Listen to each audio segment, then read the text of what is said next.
तो dear students, एक बार आपका फिर से मैं पीयूष कुमार स्वागत करता हूं अपने इस यूट्यूब चैनल जिसका नाम है स्टडी स्मार्ट।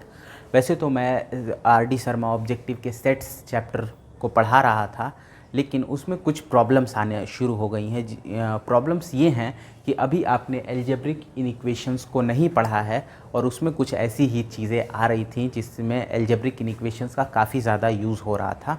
तो इसीलिए मैंने सोचा कि सेट्स को तो कंप्लीट कराते ही रहूँगा, कंटिन्यू ही रहेगा, साथ ही साथ मैं एल्जेब्रिक इनइक्वेशंस भी आज से स्टार्ट कर रहा हूँ, जिससे कि कोर्स भी जल्दी तरीके से खींचे और साथ ही साथ आपको अच्छे से समझ में भी आए। तो सबसे पहले एल्जेब्रिक इनइक्वेशंस का मतलब होता है अ स्टेटमेंट इन्वॉल्विंग इनइक्वालिटीज़, एक ऐसा स्टेटमेंट जिसमें इनइक्वालिटीज़ का यूज़ होता है। अब इनइक्वालिटीज़ क्या होती हैं? इनइक्वालिटीज़ का मतलब होता है कि कुछ ऐसी चीज़ जो या तो एक तरफ के इक्वेशन को, समझ लीजिए जैसे फॉर एग्जांपल तराजू रखा जाता है, तराजू में एक तरफ का भारी हो जाए एक तरफ का हल्का हो जाए, दैट इज़ कॉल्ड इनइक्वेशंस।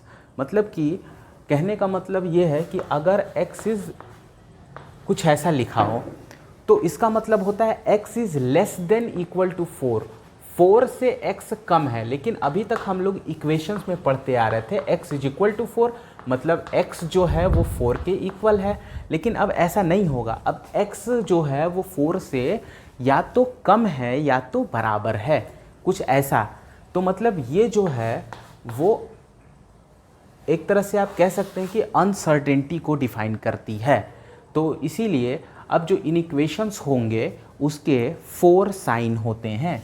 पहला साइन जो होता है वो होता है कुछ ऐसा, अगर इधर x लगा हुआ है और इधर 4 लगा हुआ है तो इस साइन को हम लोग पढ़ सकते हैं कि x इज लेस देन 4। थोड़ा सा धीरे से समझा रहा हूँ, लेकिन मतलब कि स्पीड में नहीं समझा रहा हूँ ताकि आपको आसानी से समझ में आते रहे सारी चीज़ें, क्योंकि इसका भी बहुत बड़ा रोल है। ये जो लिखा है इसका भी बहुत बड़ा रोल है, अभी आपको मैं बताऊँगा। सेकंड जो है वो है x इज दिस साइन। इसका मतलब होता है x इज ग्रेटर देन,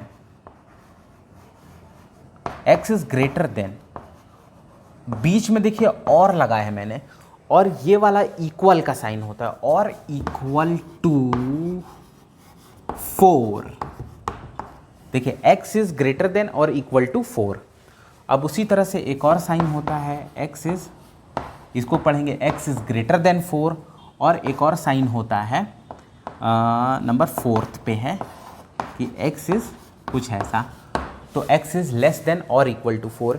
ये जो और है ये रिप्रेजेंट करता है या, मतलब x ग्रेटर है या x 4 के इक्वल है। समझिएगा इस बात को।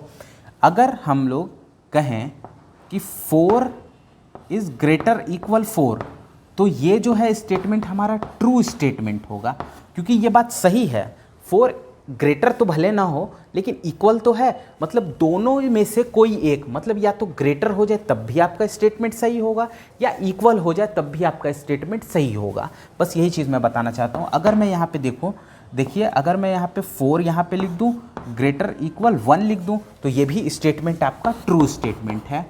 अब देखिए यहीं से एक और डेफिनेशन बनती है सॉल्यूशन की।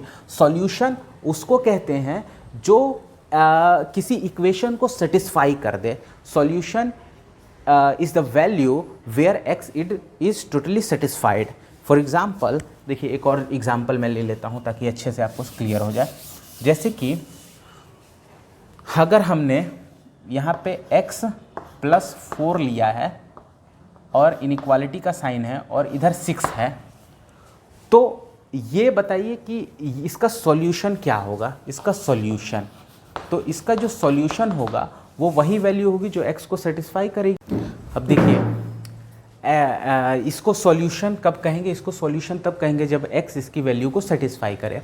फॉर एग्जांपल कि अगर आपने इसकी जगह पे, x की जगह पे अगर आपने वैल्यू रखी 3 वैल्यू रखी आपने, तो x की जगह पे अगर हमने 3 वैल्यू रखी तो 3 + 1 that is equal to 7 is less equal 6। तो क्या ये ट्रू स्टेटमेंट है? तो ये अगर आप ध्यान से समझें तो ये एक फॉल्स स्टेटमेंट है। फॉल्स का मतलब ये हुआ कि ना तो ग्रेटर ही हो रहा है ना ही इक्वल ही हो रहा है, तो इसका मतलब है ये फॉल्स स्टेटमेंट। इसका मतलब x is equal to 3 is not solution, ये सॉल्यूशन नहीं है। अब उसी तरह से अगर x की जगह पे आपने 2 पुट किया होता तो यहाँ पे 6 इज़ ग्रेटर इक्वल 6, इसका मतलब ये ट्रू स्टेटमेंट होता, और ट्रू स्टेटमेंट का मतलब ये सॉल्यूशन होता आपका। तो इसी तरीके से सॉल्यूशन को निकालते हैं, सॉल्यूशन को पता करते हैं कि यहाँ पे ट्रू है तो इसका मतलब इस रेंज में उसका सॉल्यूशन निकलेगा। आइए इसके कुछ स्पेसिफिक रूल भी हैं। इस इन इक्वेशंस को सॉल्व करने के लिए 3 बेसिक रूल्स हैं जो कि बताते हैं कि साइन ऑफ इनइक्वालिटी चेंज होगा या नहीं होगा, साइन ऑफ इनइक्वालिटी के ऊपर क्या फ़र्क पड़ेगा और बाकी सारी चीज़ें। तो समझिए कि रूल नंबर 1 जो है वो ये कहता है इफ़ एनी नंबर, ध्यान से सुन लीजिए, if any number is subtracted और added on both RHS and LHS then the sign of inequality doesn't change. देखिए एग्जाम्पल के थ्रू समझिए, ज़्यादा समझ में आता है एग्जाम्पल से, मुझे लगता है ऐसा।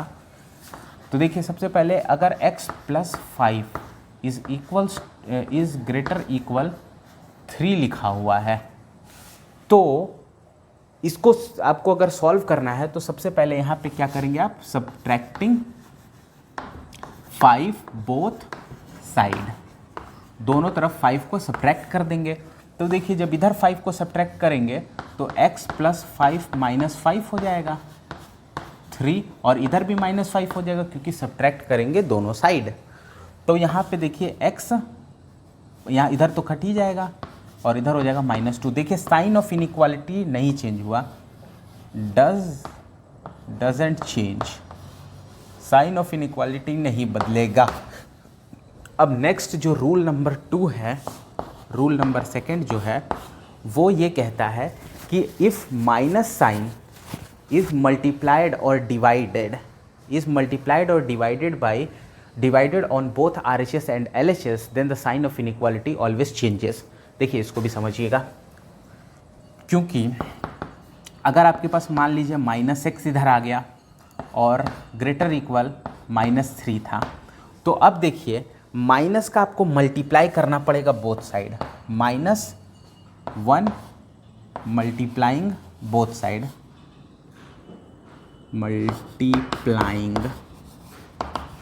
साइड, तो जब बोथ साइड मल्टीप्लाई किया जाएगा तो देखिए इधर माइनस का मल्टीप्लाई करेंगे तो पॉजिटिव हो जाएगा और ये साइन ऑफ इनइक्वालिटी बदल जाएगा और यहाँ 3 हो जाएगा।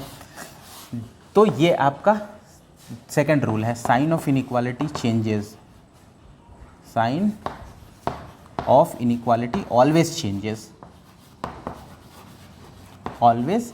चेंजेस। समझिएगा ये बिल्कुल उसी की तरह है जैसे आप इक्वेशन सॉल्व करते थे, -x = -2 आपका कहीं आ जाता था तो आप डायरेक्टली इसको ऐसे कटा देते थे, मतलब आप मल्टीप्लाई माइनस का कर देते थे = वाले में।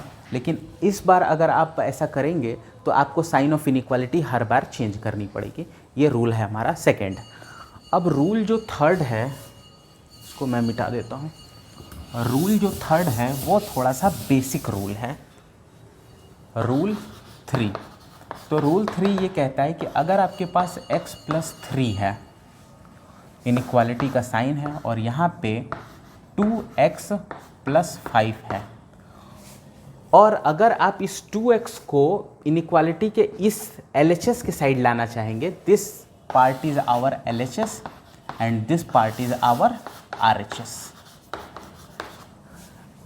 अगर हम इस 2x को इस साइड लाना चाहेंगे तो इनइक्वालिटी नहीं बदलेगा। देखिए ऐसे x - 2x ला दिया हमने इधर और +3 विदाउट चेंजिंग इनइक्वालिटी।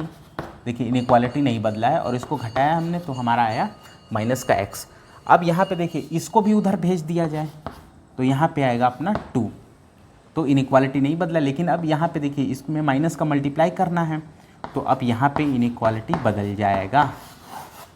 तो ये बेसिक 3 रूल्स हैं। उम्मीद करते हैं ये तीनों रूल्स समझ में आए होंगे।